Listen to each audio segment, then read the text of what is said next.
The snow fell softly that Christmas Eve, like feathers drifting from the heavens. The streets were quiet, blanketed in white, except for the sound of a lone pair of footsteps crunching against the ice. That was Daniel, a single father in his late 30s, holding a small brown paper bag of groceries close to his chest. He had just finished his shift at the mechanic shop. His hand still carried the faint scent of engine oil and metal, his jacket torn at the sleeve, his heart heavy but proud. Christmas was never easy for Daniel. Ever since his wife passed away 3 years ago, every December felt like a reminder of what he'd lost. He still remembered her laughter, the way she used to decorate their small house with lights, even when they couldn't afford much. Now it was just him and his 8-year-old son. Liam, the boy, was his whole world, his only reason to keep going. That night, Daniel hurried home through the freezing wind, worried his son might be waiting by the window again, watching for him. They didn't have many presents, just a small wooden toy car. Daniel had carved himself, but it was made with love. But fate had other plans that night. As he turned down a narrow alley to take a shortcut home, Daniel heard a faint sound, something between a whimper and a sob. He stopped, his breath visible in the icy air. The sound came again, softer this time, like a child crying. He frowned and followed, the noise toward a heap of garbage bags piled behind a restaurant dumpster. And then he froze. There in the dim glow of the flickering streetlight were 2 little girls no older than 5. They were huddled together, wrapped in a thin, torn blanket. Their small faces were pale, their lips trembling, their cheeks red from the cold. One of them was clutching an old stuffed bunny with one ear missing, and the other was quietly whispering to her twin, "Don't sleep, okay? It's too cold." Daniel's heart clenched. For a moment he just stood there, unable to believe what he was seeing. On Christmas Eve, 2 little angels left to freeze among trash. He knelt down carefully. Hey, sweetheart," he said softly, his voice trembling. "It's okay. I'm not going to hurt you." The girls flinched, their eyes wide with fear. We didn't steal anything," one of them whispered. "Please don't make us go back." Daniel's throat tightened. "Go back where?" he asked gently. But they didn't answer, only pressed closer together, shivering. He quickly took off his jacket and wrapped it around them both. The warmth from the fabric made them tremble harder, as if their bodies were only now realizing how cold they truly were. "You're safe now," he said. "Come on, let's get you warm." One of the girls, the one with the stuffed bunny, looked up at him with big blue eyes that seemed to hold more pain than a child should ever know. "Are you an angel?" she whispered. Daniel blinked, his heart aching. "No, sweetie," he said softly. "Just someone who wants to help." He carried them both in his arms, their tiny hands clutching his shirt. Snowflakes landed on their hair as he walked quickly back to his small apartment, his mind racing with questions. Who were they? Where were their parents? Why were they alone on a night like this? When he reached home, Liam ran to the door. "Dad, you're late!" "I thought..." He stopped mid-sentence when he saw the 2 girls in his father's arms. "Liam," Daniel said quietly, setting the girls down near the heater, "I need you to grab the blanket from the couch, quick." Liam didn't ask questions, he just ran. The girls looked around nervously, like they weren't used to being indoors. One of them pointed shyly at the small Christmas tree in the corner. It was lopsided and missing a few ornaments, but it sparkled with warmth. "You have a tree," she whispered. "We used to have one. A long time ago." Daniel smiled sadly. "Well, tonight this one's for all of us." He gave them some warm milk and bread while Liam watched curiously. "Dad, who are they?" he asked. "I don't know yet," Daniel admitted, but they needed help. The girls ate slowly, glancing at each other between bites. When they finished, Daniel sat on the floor beside them. "Can you tell me your names?" The smaller twin spoke first. "I'm Lila," she said softly. "And this is Lana, we're twins." "Twins," Daniel repeated with a gentle smile. "That's special." Lana looked down at the floor. "Our mommy went to heaven," she whispered. And Daddy said he'd be back for us. But he didn't." Daniel felt his heart stop for a second. He looked at the bruises on their wrists, the dirt on their faces, and something inside him broke. "Where did you live before this?" he asked quietly. "In a big house," Lila said, "but the lady there said we couldn't stay after Daddy left. She locked the door. We didn't know where to go." Daniel clenched his fists, abandoned. These poor girls had been thrown out like trash. He tucked them into his son's bed even though Liam protested playfully. "It's okay, Dad," Liam said. "They can sleep here. I'll sleep on the couch." Daniel smiled proudly at his son. "That's my boy." He watched the twins fall asleep, their faces peaceful for the first time in who knows how long.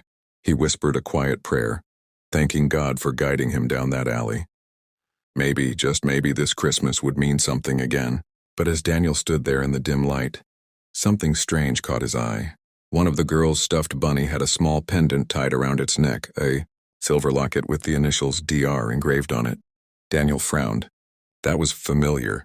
He carefully opened the locket and his heart nearly stopped. Inside was a faded photograph of a woman with gentle eyes and a smile that looked heartbreakingly familiar. It was his late wife, Emma. The locket slipped from his hands as the truth began to form, like a storm inside his chest. His wife and these twins. What was the connection? The clock struck midnight. Outside, the snow continued to fall, covering the world in silence. Daniel looked at the sleeping girls, then at the photograph again, his mind spinning with disbelief. Had fate really brought him his wife's secret? On Christmas Eve? He didn't know the answer yet. But one thing was certain, his life and his son's would never be the same again. Morning sunlight crept through the thin curtains, painting gold stripes across Daniel's small living room. The smell of coffee filled the air, but Daniel wasn't drinking it. He sat at the table, staring at the little silver locket that had kept him awake all night. Inside was the picture of his late wife, Emma, and now, sleeping peacefully in his son's room, were two girls who carried her eyes. He kept asking himself the same impossible question. How could this be? Liam rubbed his sleepy eyes and padded into the room. "Dad, they're still asleep? Should I make pancakes when they wake up?" Daniel smiled weakly. "Yeah, bud, that'd be nice." He didn't want to scare the twins with too many questions right away. But the locket burned in his palm like it carried answers he wasn't ready to face. When the girls woke, Lila shyly tugged on his sleeve. "Mr. Daniel, thank you for letting us stay. We'll go soon, we promise." He knelt down to her level. "You don't have to go anywhere, sweetheart. You're safe here until we figure everything out." Lana clutched her bunny tight. "People don't usually keep us long," she said. "They say we look like someone who caused trouble." Daniel felt a chill. Look like someone. He took a careful breath. "Can you tell me more about your daddy?" The twins exchanged glances. "He was nice sometimes," Lila said. "He said Mommy's name was Emma, but we never saw her. He said she went away before we were born."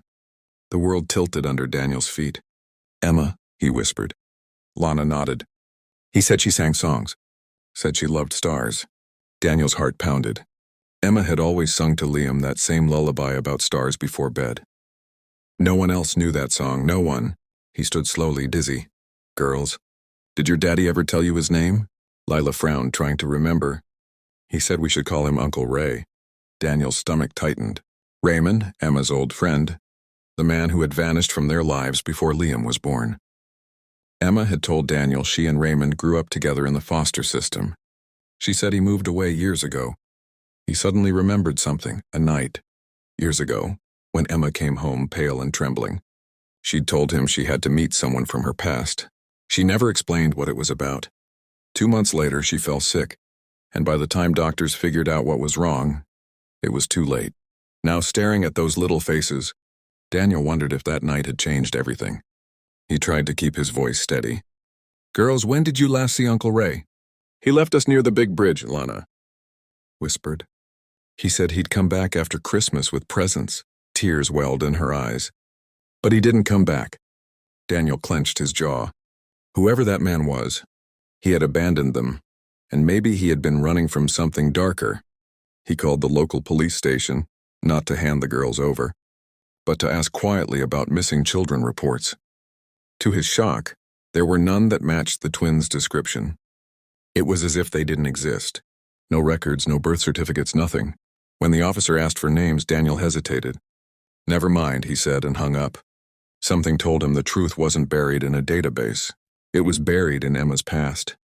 That evening, as snow began to fall again, he dug through an old box of Emma's things, letters, journals, hospital papers. At the bottom, he found an envelope he'd never seen before, sealed with a shaky hand. On it, in faded ink, were the words, "For Daniel, if I'm not there one day." His hands trembled as he opened it. "My dearest Daniel, I need you to forgive me one day. Before I met you, there was a time I made mistakes trying to survive. I met someone who promised to help me. His name was Raymond. We were both lost, both desperate. Things happened that I'm not proud of. If you ever find two little girls with my eyes, please know they are innocent. They deserve love, not judgment. Protect them if you can. Emma." The letter slipped from his fingers. His breath came in shallow bursts. Emma.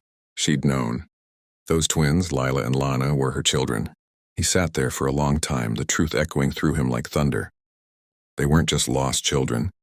They were Liam's half-sisters. When he finally went to the room, the three children were sitting together on the floor, building towers out of old toy blocks. Liam was laughing, showing them how to balance the pieces. For a moment, the world looked peaceful again. Daniel sank to his knees beside them. "Hey, team," he said softly. "How would you like to stay here? For a while? Until we make things better?" The twins looked at each other, then at him. "You mean, like a family?" He smiled through tears. "Yeah, exactly like a family." That night, as the children slept side by side, Daniel stepped outside and looked up at the stars. The cold bit at his skin, but his heart felt strangely warm. Maybe this was Emma's final gift, not pain, but purpose. She'd left him broken, yes. But she'd also left him a chance to heal through love. He whispered to the sky, "I found them, Emma. I found our girls. I'll keep them safe."